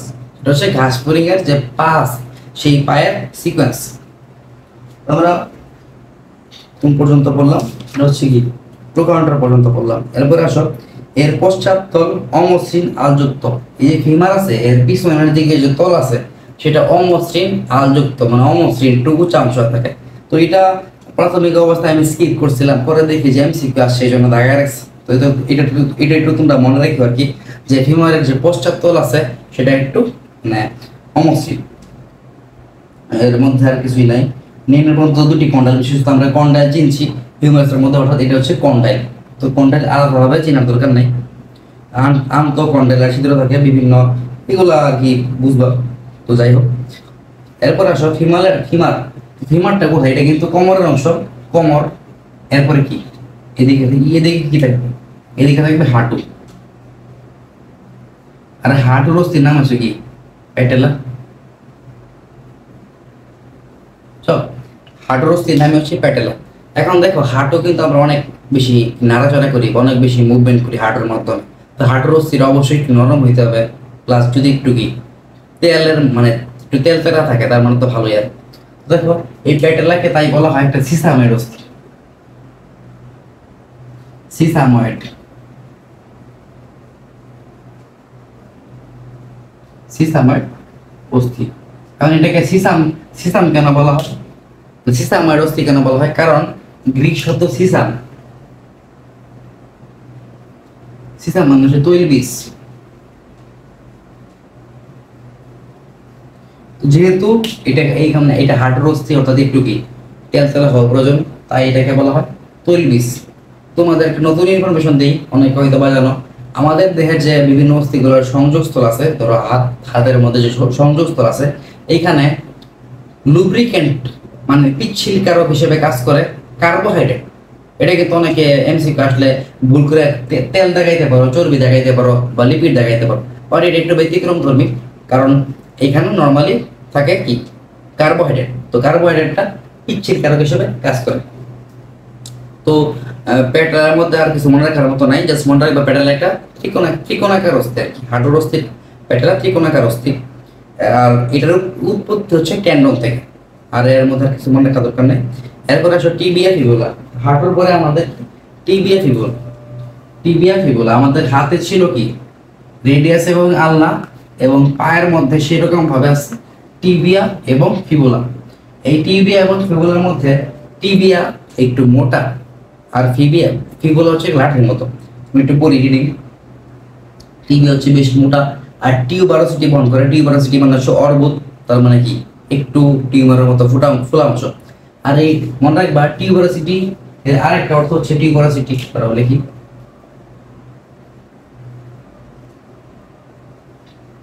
টিউবারোসিটি একটা কাজ হচ্ছে, সেটা হচ্ছে মাংসপেশি ধারণ করে বা মাংসপেশি সংযুক্ত হয়।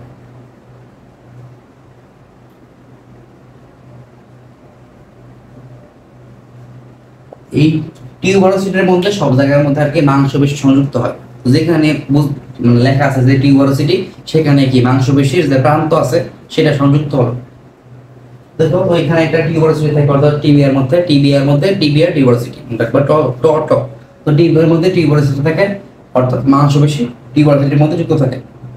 তো টিবিয়ার দেহ ত্রিধার বিশিষ্ট, এইরকম এই যে তিনটা আঙ্গুল তিন দিকে থাকবে, তিন দিকে। তো এটা আমরা অ্যানিমেশন দেখলে বুঝবো অথবা বাস্তবভাবে দেখলে বুঝবো, এই চিত্র দেখে আমাদের বোঝা সম্ভব না। তো দেখো এই যে বোঝা যায় না অ্যাকচুয়ালি, দেখলে বুঝবো আর কি। তো এটা বললো টিবিয়া টিউবারোসিটি বহন করে এবং ত্রিধার বিশিষ্ট। এর সম্মুখ কিনারা ঝুঁটি নামে পরিচিত। এই সম্মুখ কিনারা যে একটু মানে বেরিয়ে থাকে সেটাকে বলা হয় ঝুঁটি।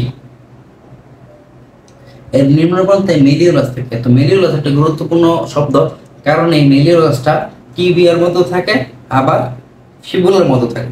এগুলো ব্যাখ্যা দেওয়ার কিছু নেই, এগুলা এমনি রিডিং করতে হবে, আর কিছু করার নাই, চিত্রের মধ্যে দেওয়া নেই। সব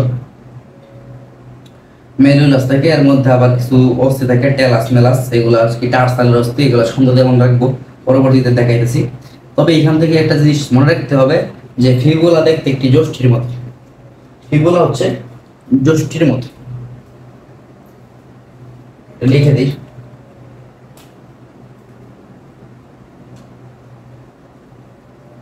এগুলো যষ্টির মতো। তো আমি কি করছিলাম, গুগলে সার্চ দিছিলাম যষ্টি মানে কি, যষ্টি আমি চিনতাম না।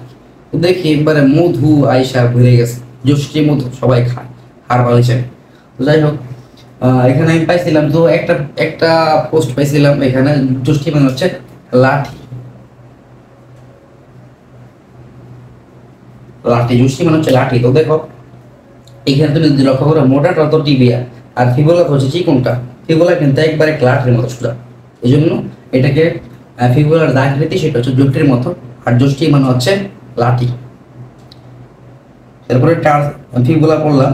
এখন টার্সাল মানে কি, টার্সাল মানে হচ্ছে পায়ের যে গোড়ালি অংশ সেটা। এখন এগুলোর মধ্যে অনেকগুলো অস্থি আছে, যেগুলো আমরা পরবর্তীতে করবো।